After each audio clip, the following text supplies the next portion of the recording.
நபிகள் நாயகம் ஒரு வகையார் சாப்பிட்றதுக்கு ஒண்ணும் இல்லை அப்படின்றார்.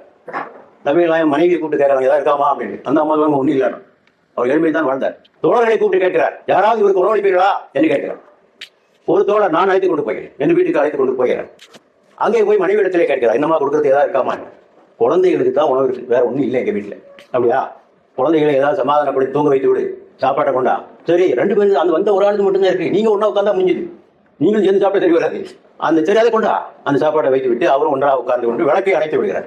விளக்கை அணைத்து சாப்பிடுவது போல் நடிக்கிறார். அந்த விருந்தாளி வயிறு நிறைய சாப்பிட்டு விட்டு போய்விடுகிறார். அடுத்த நாள் நபிகள் நாயகத்தை சந்திக்க வைக்கிறார். நபிகள் நாயகம் அவரை கூப்பிட்டு சொல்கிறார்கள், தோழரே, உமக்காக இறைவசனம் இறங்கி இருக்கிறது, உங்களது செயலை பாராட்டி இறைவசனம் என்ன சொல்ல தெரியுமா? அந்த வசனத்திலே, தாங்களே தேவையுடையவர்களாக இருந்தாலும் அவர்கள் பிறருக்கு முன்னுரிமை அளித்தார்கள், எவன் கஞ்சத்தனத்திலிருந்து விடுதலை பெற்றானோ அவன் தான் வெற்றியாளன் என்று. ஆகவே எவ்வளவு முடியுமோ நம்மால் மற்றவர்கள் கொடுக்கக்கூடிய ஒரு பண்பினை நாம் பெற்றிருக்க வேண்டும் என்பதைத்தான் நமக்கு சொல்லிக் காட்டுகிறது.